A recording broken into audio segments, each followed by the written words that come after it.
Hello mga kababayan, magandang buhay. Welcome po sa aking YouTube channel, Annalisa Reality Vlog. At maraming salamat po muna doon sa mga nandyan na patuloy at lagi kong nakikita sa comment na nakasuporta po sa akin. Maraming salamat sa inyo. Malaking bagay po sa akin yung mga komento ninyo. Okay lang sa akin yun kahit ano yung sabihin ninyo. Na-appreciate ko yun. At saka for improvement na rin po. So maraming salamat. Salamat po sa inyo. At patuloy po natin suportahan si Kalinga Prab para mas marami pa rin po siyang matulungan. Nakikita naman natin yung mga achievements niya. At ang bibigyan ko ng reaction ngayon ay ang na-scout po ni Kalinga Star Rocks TV. Kasama po ito ni Kalinga Prab.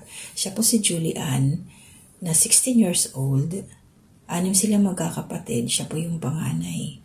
At ang kanyang ginagawa para makatulong sa kanyang mga magulang ay naglilinis po siya ng bus. Once na holiday, walang klase sa school, Sabado, Linggo, yung pong kanyang ginagawang sideline para may pambaon po siya. So hindi lang pambaon ang naitutulong niya, nakakagabay din siya sa pangangailangan sa bahay nila. So malaking tulong na sa kanya yon. At sobrang laki ng bus na kanyang nililinis at ang liit ng kanyang katawan. Bihira po yung mga ganitong kabataan sa panahon ngayon. Kasi dalaga siya hindi siya nahiya sa kanyang ginagawa, mga kalingap. So masasabi kong maging inspirasyon po ito si Julie Ann para sa mga kabataan ngayon. Na yung iba ay naglalaro lang, nasa computer shop, hindi tumutulong sa magulang.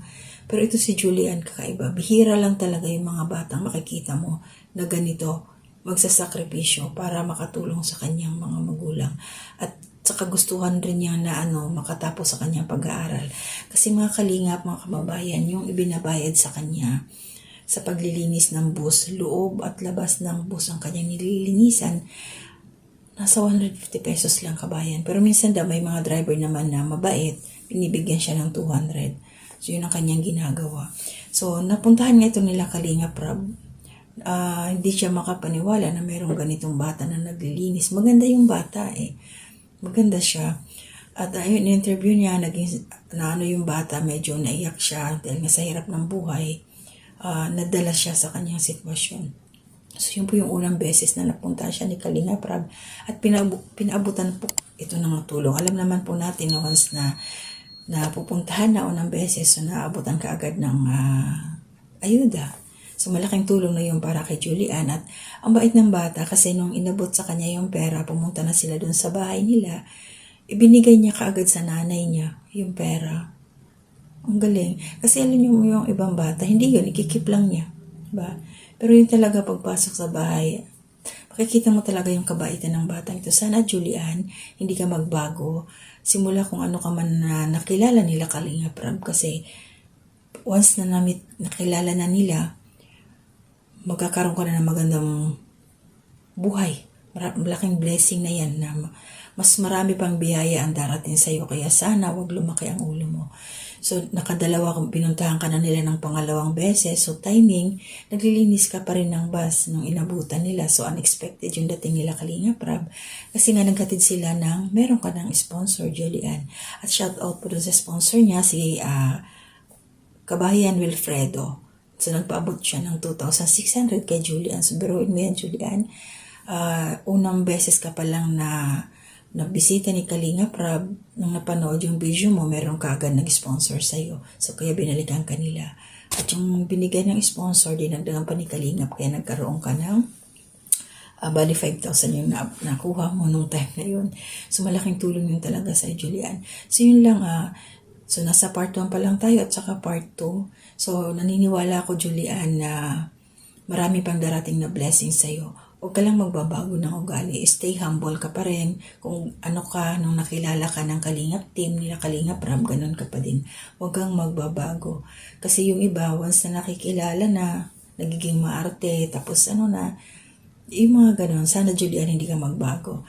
At alam ko, naniniwala ako, Julie Ann, na darating yung araw, mas marami pang bibigay na biyaya sila Kalinga Prab sa'yo. Basta stay ka lang sa kung ano ka talaga nang nakilala nila. Sabi nga niya, sabi ni Kalinga Prab, pag may time, isasama ka sa Kalingap Angels para makilala mo sila, ma-meet mo sila. Kasi puro ko na lang trabaho, napakasipag mong bata.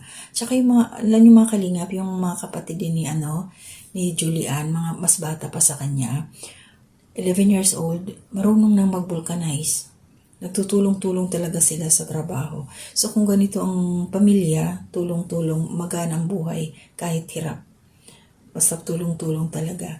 So, see you on the next upload ni Kalingap Rab, Julian. Kung mapapanood mo man to, basta ganyan lang din, huwag kang magbabago ng iyong ugali. At saka nakita naman namin na mabait ka. Doon lang sa ginawa mong action na binigay mo kagad sa mama mo yung pera. Kang bata, napakabait mong bata. So, patuloy lang sa kabaitan mo para mas marami pang blessing darating sa buhay ninyo. Ingat kayong palagi at yung tulong ko lang sa mama mo. So maraming salamat po mga kababayan. Hanggang dito na muna. Supportahan po natin sa Kalingap Rab. Yung nasa 2.6 million pa lang siya ngayon. Yung mga supporters dyan ni Idol Rafi, support na rin po kayo kay Kalingap Rab. Maraming salamat. Gabayan po tayo lahat ni Lord. At tuloy lang ang buhay kahit nahihirapan. Hanggang dito na muna. Bye-bye po.